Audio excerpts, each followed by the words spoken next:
तर मुंबईसह उपनगराला मान्सून पूर्व पावसानं झोडपलंय। विजांच्या कडकडाट आणि सोसाट्याच्या वाऱ्यासह झालेल्या पावसामुळे पश्चिम उपनगरामधील अनेक भागांमध्ये पाणी साचलं।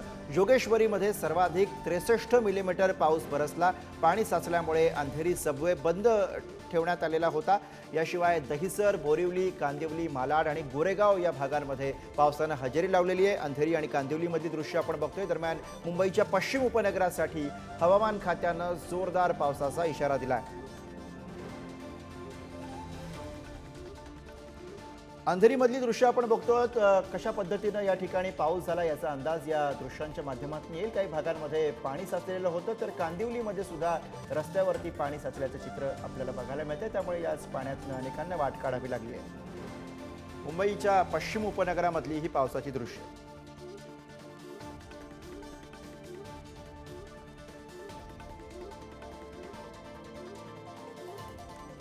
मुंबईतल्या उपनगरांना आज रात्री सुद्धा पावसाचा अलर्ट देण्यात आलेला आहे। अंधेरी, बोरिवली, मालाड या भागामध्ये प्रामुख्याने आज मान्सून पूर्व पावसाच्या सरी बरसलेल्या आहेत।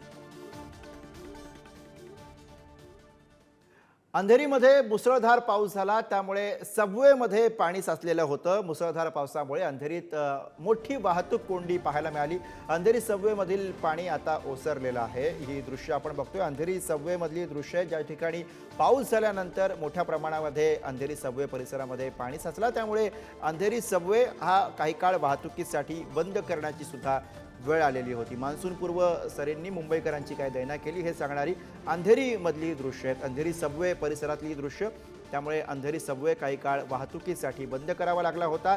या पावसामुळे जागोजागी जे पाणी साचलं, त्यानंतर अंधेरीमध्ये काही ठिकाणी वाहतूक कोंडीचा सुद्धा सामना करावा लागला। अंधेरी सबवेची काही वेळापूर्वीची दृश्य आहेत। आता अंधेरी सबवेमधलं हे पाणी ओसरलेलं आहे।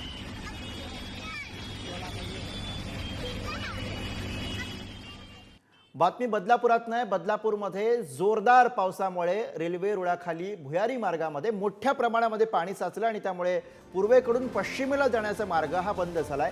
हा मार्ग बंद झाल्यामुळे बदलापूरकरांना मोठा वळसा घालून सावरकर उड्डाण पुलावरनं ये-जा करावी लागते। विशेष म्हणजे या भुयारी मार्गामध्ये पाणी साचलेलं असताना सुद्धा काही दुचाकी आणि कार चालकांना जीव धोक्यात टाकून आपल्या गाड्या या भुयारी मार्गामध्ये टाकताना दिसत आहेत। त्यामुळे गाड्या अडकून दुर्घटना होण्याची शक्यता आहे।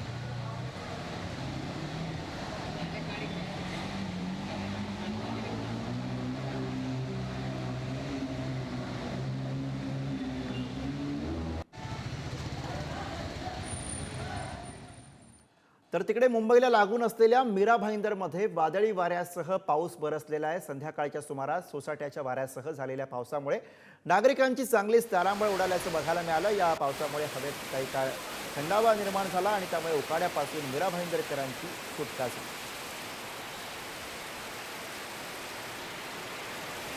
मीरा भाईंदरमधली पावसाची दृश्य। मीरा भाईंदरमध्ये सुद्धा जोरदार पावसानं हजेरी लावली। वादळी वाऱ्यासह पावसाला जोरदार सुरुवात झाली।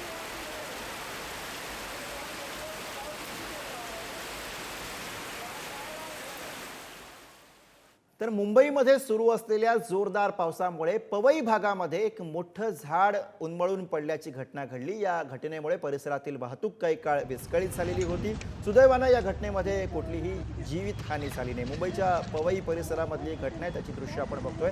पवईमध्ये पावसामुळे एक झाड उन्मळून पडलं। घटनेमुळे परिसरातील वाहतूक ही काही काळ ठप्प झालेली होती। मात्र सुदैवानं यामध्ये कुठल्याही प्रकारची जीवितहानी झाली नाही।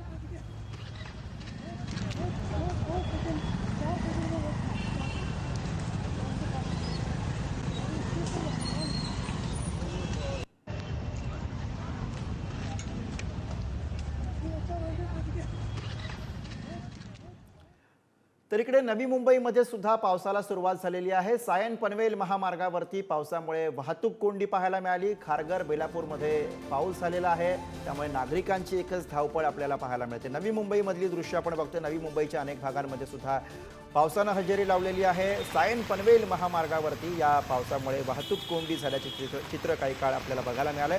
नवी मुंबईत पडलेला हा पाऊस आणि त्याची ही दृश्य।